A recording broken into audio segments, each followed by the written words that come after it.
कि आज इस क्वेश्चन की डेप्थ में हम चलेंगे मिल करके, यानी कि आप जो मुझे अभी वीडियो में देख रहे हैं और मैं, हम लोग मिल करके इस क्वेश्चन की डेप्थ में चलेंगे और डीपली समझने की कोशिश करेंगे कि इस क्वेश्चन का क्या आंसर है।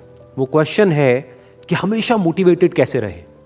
तो इससे पहले कि इस क्वेश्चन की हम डेप्थ में चले, मैं आपको बताना चाहूंगा एक ऐसी स्टडी के बारे में जो बहुत ही इंटरेस्टिंग है। वो हुई थी कोलंबिया यूनिवर्सिटी में 1998 में।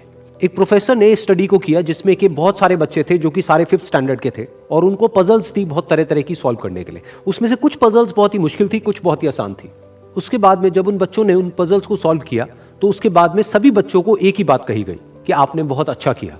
बस यहां पर एक छोटा सा फर्क था। आधे बच्चों को उन्होंने कहा कि आपने इतना एक्स्ट्राऑर्डिनरी इसलिए परफॉर्म किया क्योंकि आप बहुत ही ज्यादा इंटेलिजेंट हो, और बाकी के जो आधे बच्चे थे उनको कहा गया कि आपने जो इतना एक्स्ट्राऑर्डिनरी परफॉर्म किया उसकी वजह थी आपका हार्ड वर्क।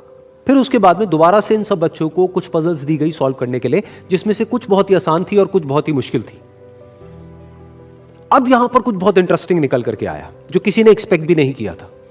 वो बच्चे जिनको कहा गया था कि आप बहुत इंटेलिजेंट हो, बहुत स्मार्ट हो, उनको जब वो पजल्स मिली तो उन्होंने क्या किया, जो मुश्किल पजल्स थी उसको छोड़ दिया, आसान पजल्स के ऊपर काम करना शुरू किया और उसमें भी कुछ देर बाद ही वो बच्चे बोर हो गए।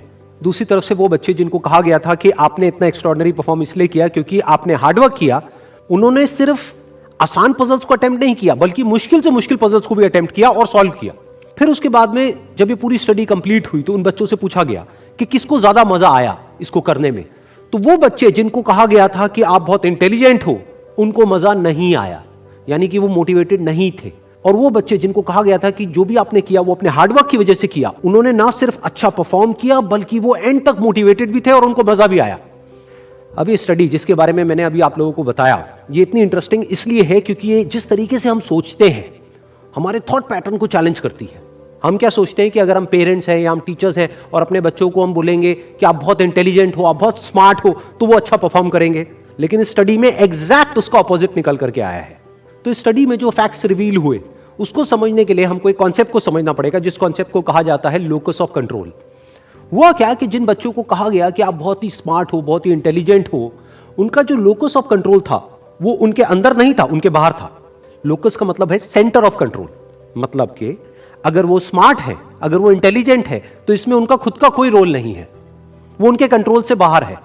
दूसरी तरफ से जिन बच्चों को कहा गया कि जो भी आपने अचीव किया वो अपने हार्डवर्क की वजह से अचीव किया, उनका जो लोकस ऑफ कंट्रोल था वो उनके अंदर था, यानी कि हार्डवर्क पूरी तरह से उनके खुद के हाथ में था कि अब उनके ऊपर है कि वो कितना हार्डवर्क करते हैं। और ये सिर्फ इस स्टडी में निकल करके नहीं आया है, इस तरह की और भी बहुत सारी स्टडीज हुई हैं, बहुत सारी रिसर्चेस हुई हैं जहां पर एग्जैक्ट यही चीज निकल करके आई है कि अगर हम खुद को हमेशा मोटिवेटेड रखना चाहते हैं तो उसका सिर्फ एक तरीका है कि जो कंट्रोल है वो पूरी तरह से हमारे अपने हाथ में होना चाहिए। तो अब समझने की कोशिश करते हैं कि ऐसा क्या होता है कि जो कंट्रोल है वो हमारे हाथ से चला जाता है, और ऐसा क्या होता है जब कंट्रोल हमारे हाथ में आ जाता है। जब भी हम एक्सटर्नल फैक्टर्स की बात करते हैं कि मैं ये नहीं कर पा रहा इस वजह से, उस वजह से, उस वजह से, जो कि मेरे कंट्रोल से बाहर है, तो हमारे हाथ से कंट्रोल चला जाता है। लेकिन जब हम बात करते हैं कि हम एग्जैक्टली क्या कर सकते हैं, जब हम अपनी कैपेबिलिटीज के बारे में बात करते हैं, तब कंट्रोल पूरी तरह से हमारे हाथ में आ जाता है। जब हमारा फोकस उन रीजंस पे नहीं होता है जिनकी वजह से हम वो नहीं कर सकते हैं जो हम करना चाहते हैं, बल्कि उस जगह पर होता है कि जिस वजह से हम वो कर सकते हैं जो हम करना चाहते हैं, तब हम अंदर से मोटिवेटेड होते हैं। फॉर एग्जाम्पल, आप जिस भी फील्ड में हो उस फील्ड में कुछ लोग हैं जो टॉप पे बैठे हैं। आपके पास में दो ऑप्शंस है। एक, आप बोल सकते हो कि वो लोग, उनके अंदर कुछ स्पेशल है, उनके अंदर कुछ एक्स्ट्राऑर्डिनरी है, उनके अंदर कोई ऐसा टैलेंट है जो आपके अंदर नहीं है, या फिर उनकी किस्मत है जिसकी वजह से वो वहां पर बैठे हैं, या फिर उनके पास में कुछ था, किसी का सपोर्ट था जिस वजह से वो वहां पर है। अगर इसमें से ऐसा आपने कुछ भी बोला तो आप फंस गए। अब आप मोटिवेटेड नहीं रह सकते उस काम को करने के लिए जो आप काम कर रहे हो, क्योंकि अब कंट्रोल आपके हाथ से बाहर है। क्योंकि अब अगर आपके पास में वो है ही नहीं जो उनके पास में है, तो अब आप वो कैसे बन सकते हो जो कि वो बन चुके हैं।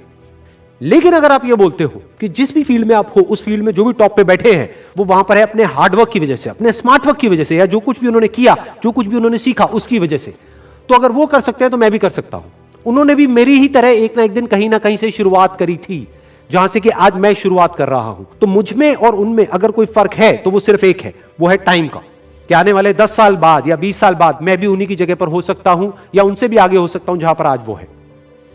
तो अब कंट्रोल पूरी तरह से आपके हाथ में है।